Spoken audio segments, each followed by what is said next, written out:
Bab 1681. Setiap 10 langkah membunuh satu orang. Kidal. Ucapan Kuart benar, warrior yang memang menjadi kidal sekarang. Karena tangan kanannya tidak bisa digunakan sama sekali, dan dia juga tidak berani menggunakannya, dia tidak bisa mengendalikan kekuatan tangan dewa perang. Begitu segel dilepas, jangankan orang-orang di sekitarnya, dia sendiri juga bisa berada dalam bahaya. Kidal. Warrior yang melihat tangan kirinya dan raut wajahnya serendah air. Biasanya dia memakai tangan kanan, tapi sekarang memakai tangan kiri, tidak terbiasa adalah suatu masalah. Yang terpenting adalah kekuatannya pasti akan berkurang banyak. Setelah keheningan yang lama, warrior yang hendak berbicara ketika tiba-tiba, dia mengangkat kepalanya dan melihat ke sebelah kiri di kejauhan, keluar. Saat suara itu jatuh, ruang di sana sedikit bergetar, dan segera, seorang orang tua perlahan keluar dari sana. Warrior yang mengenal orang tua itu, tahu bahwa dia adalah tetua dari keluarga Wu. Warrior yang menatap Irenean, tidak diragukan lagi bahwa tetua keluarga Wu ini datang karena Irenean. Irenean sedikit merenung, lalu hendak berbicara. Pada saat ini, tetua keluarga Wu tiba-tiba berkata, "Nona An, apakah kamu tidak ingin menjadi lebih kuat?" Irenean menatap tetua keluarga Wu, "Apa maksudmu?" Tetua keluarga Wu berkata dengan nada rendah, "Nona An, keluarga Wu tahu bahwa kamu ingin mengikuti warrior yang. Namun, jika kamu mengikutinya, kamu tidak akan bisa berkembang dengan cepat. Bisakah itu dilakukan di keluarga Wu?" Irenean menatap langsung ke tetua keluarga Wu. "Bisa." Tetua kepala keluarga Wu menjawab tanpa ragu-ragu. "Atas dasar apa kamu berbicara seperti itu?" Warrior yang bertanya. Tetua keluarga Wu menatap langsung ke arah warrior yang dan Irenean, karena arwah leluhur telah muncul, kali ini dia datang khusus demi Nona An. Mukmin Wu. Warrior yang mengerutkan keningnya, datang demi Irenean, apa maksudmu? Tetua keluarga Wu mengangguk, leluhur ingin mewariskan warisannya kepadanya. Saat berbicara tentang ini, ekspresinya menjadi sedikit tidak wajar. Warisan Mukmin Wu adalah impian semua orang di keluarga Wu. Tapi sekarang, Mukmin Wu malah memilih untuk memberikannya kepada orang luar. Tidak hanya dia, tetapi seluruh keluarga Wu juga merasa sangat tidak nyaman. Tapi tidak ada yang berani tidak menyetujui hal ini. Warrior yang menatap langsung pada tetua keluarga Wu, "Kenapa leluhurmu ingin mewariskan warisannya padanya, malah bukannya memberinya pada keluarga Wu?" Tetua keluarga Wu tersenyum kecut dan berkata, "Meskipun leluhur tidak mengatakannya dengan jelas, tapi kami semua tahu bahwa tidak terdapat orang yang cocok di keluarga Wu, seharusnya dikatakan sebagai tidak memenuhi syarat. Leluhur kami tidak memiliki niat jahat pada Nona An, dan keluarga Wu juga. Alasan kenapa leluhur ingin mewariskan warisannya padanya adalah karena bakatnya." Saat berbicara tentang ini, dia berhenti sejenak, kemudian berkata, "Tentu saja, leluhur juga telah mengatakannya. Bersedia atau tidak, semuanya tergantung pada kehendak Nona An. Jika Nona An tidak bersedia, maka leluhur juga tidak akan memaksa. Namun, pintu keluarga Wu selalu terbuka untuk Nona An. Bisakah kamu membukanya untukku juga?" Warrior yang tiba-tiba berkata, "Tetua, kamu lihatlah, bakatku juga tidak buruk. Aku sangat bersedia untuk belajar di keluarga Wu." Mata tetua keluarga Wu sedikit berkedut. Dia melirik warrior yang, kemudian tersenyum kecut, "Jika itu adalah sebelumnya, tidak akan ada masalah. Tapi sekarang." Saat berbicara sampai di sini, dia tidak melanjutkan ucapannya. Hubungan warrior yang dengan keluarga yang sudah sangat memburuk. Jika keluarga Wu menerima warrior yang pada saat ini, itu berarti mereka sedang berperang dengan keluarga Yang. Meskipun keluarga Wu tidak takut pada keluarga Yang, tapi tidak perlu sampai berperang dengan keluarga Yang. Warrior yang tersenyum dan berkata, "Aku hanya bercanda." Setelah mengatakan ini, dia memandang Irene An. Setelah lama terdiam, Irene An menatap warrior Yang, "Aku ingin pergi ke keluarga Wu." Warrior yang mengangguk, "Aku mendukungmu." Meskipun dia juga ingin Irene An tetap berada di sisinya, tapi dia tidak ingin menghalangi perkembangan Irene An. Irene An menatap langsung ke arah warrior Yang, "Kamu akan kembali ke keluarga Yang, kan?" Keluarga Yang. Sebuah bayangan melintas di mata warrior Yang, "Kembali, pasti akan kembali." Bagaimana dia bisa melupakan apa yang dilakukan keluarga Yang padanya? Apa yang dilakukan keluarga Yang padanya? Dia ingin keluarga yang membayarnya 100 kali lipat. Irene An sedikit mengangguk, "Ketika kamu akan kembali, ingatlah untuk memberitahuku, aku akan menemanimu kembali." Warrior yang berkata, "Pasti." Irene An tidak berbicara, dan menatap tetua keluarga Wu. Tetua keluarga Wu mengangguk dan hendak pergi.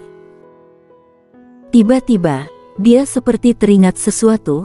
Setelah ragu-ragu sejenak, dia melihat ke arah warrior Yang dan berkata, "Aku merasa kamu seharusnya pergi ke suatu tempat, mungkin saja kamu akan mendapatkan sesuatu di sana." "Di mana?" warrior Yang bertanya. Tetua keluarga Wu terdiam selama beberapa saat, lalu berkata, "Gunung Fengming." Warrior Yang sedikit mengernyit, "Tempat apa itu?" Tetua keluarga Wu berkata dengan sungguh-sungguh, "Tempat jatuhnya kultivator pedang." Mata warrior yang berbinar, "Apakah disitulah pemilik pedang kayuku jatuh?" Tetua keluarga Wu sedikit menggelengkan kepalanya. Dalam hal ilmu pedang, orang dari Gunung Fengming lebih kuat dari master pedangmu. Orang ini adalah seorang kultivator yang datang dari alam semesta kelas bawah. Ketika dia memasuki alam semesta kelas tengah, dia mengejutkan banyak orang dengan ilmu pedangnya yang sulit dipahami. Karena ilmu pedangnya, dia memiliki aura seperti seorang sarjana, sehingga dia juga dikenal sebagai Dewa Pedang. Dewa Pedang. Warrior yang sedikit menyipitkan matanya, apakah dia dibunuh oleh seseorang? Tetua keluarga Wu menggelengkan kepalanya, entahlah. Awalnya, tempat dia jatuh adalah Gunung Fengming. Setelah kematiannya, pedangnya berubah menjadi formasi pedang teratai, yang menutupi seluruh Gunung Fengming, dan orang luar tidak bisa masuk sama sekali. Seiring berjalannya waktu, kekuatan formasi pedang teratai menjadi semakin lemah, sehingga banyak orang terutama para kultivator pedang, bergegas pergi ke Gunung Fengming sekarang, berharap dapat melihat Dewa Pedang, dan tentu saja, lebih berharap untuk mendapatkan warisannya. Setelah berbicara sampai di sini, dia melirik warrior Yang, kemudian menambahkan, "Kamu adalah seorang pedang kultivator, kamu bisa pergi melihatnya. Namun, kamu harus berhati-hati, karena keluarga yang sedang mencari-carimu."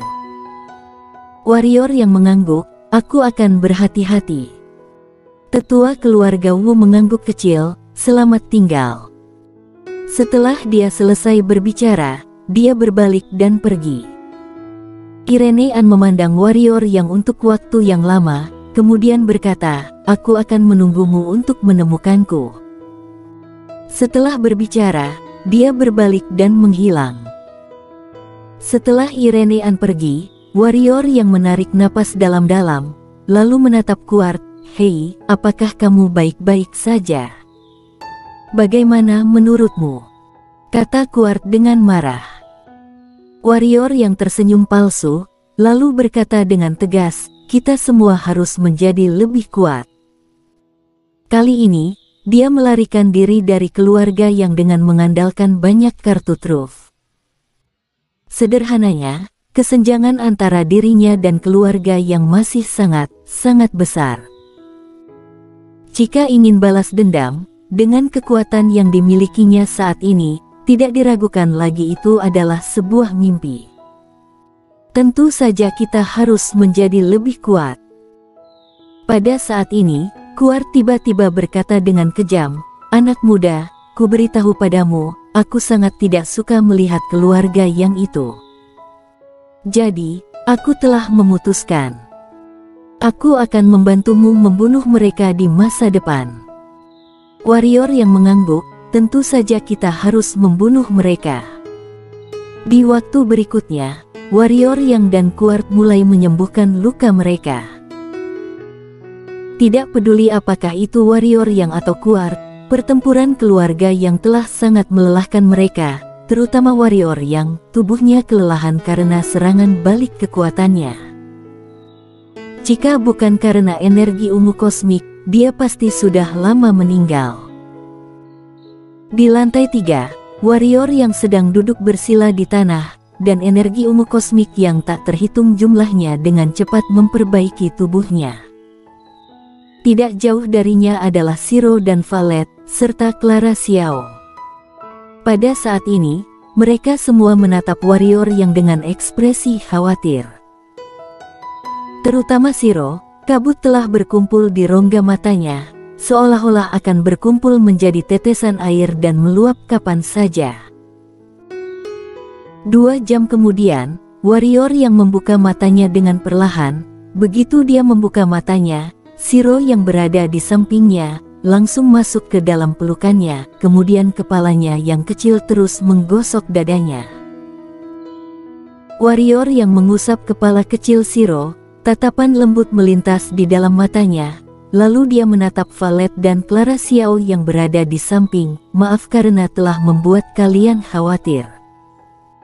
Clara Xiao sedikit menggelengkan kepalanya, tidak berbicara. Valet berjalan di depannya, dan berkata dengan lembut, "Lain kali kamu harus berhati-hati." Warrior yang mengangguk sambil tersenyum. Pada saat berikutnya, Warrior yang tidak segera meninggalkan pagoda Hongmeng, tetapi menemani Shiro dan yang lainnya di dalam pagoda Hongmeng. Dari galaksi Tianxuan ke galaksi Bima Sakti, sudah lama dia tidak menemani mereka. Yang merasa paling bahagia adalah Shiro. Bagi Shiro, hal yang paling membahagiakan adalah bermain dengan Warrior yang. Dia tidak terlalu memikirkan banyak hal. Dia hanya ingin bermain dengan gembira, bermain apa saja yang dia inginkan. Yang membuat Warrior yang sedikit tertekan adalah pedang kayu itu, karena pedang kayu itu tidak bersedia mendekatinya. Dalam kata-kata Shiro, niat membunuh di tubuhnya terlalu kuat. Untungnya, karena Shiro, pedang kayu itu bersedia membiarkannya menggunakannya sebulan sekali. Warrior yang juga tidak bersikeras akan hal ini. Karena dia tidak ingin terlalu bergantung pada pedang kayu ini. 3 hari kemudian, Warrior yang meninggalkan pagoda Hongmeng dan pergi ke Gunung Fengming. Yang dia butuhkan sekarang adalah meningkatkan kekuatan. Dia tidak akan melewatkan kesempatan untuk meningkatkan kekuatannya. Apalagi dia juga ingin bertemu dengan Dewa Pedang yang legendaris. Karena peta yang diberikan oleh Freya Yang, Warrior yang dengan cepat menemukan lokasi Gunung Fengmi dari dalam pikirannya. Demi tidak memunculkan masalah yang tidak perlu, Warrior yang mengenakan satu set jubah hijau, seluruh tubuhnya diselimuti oleh jubah, dan orang luar tidak bisa melihat penampilannya sama sekali.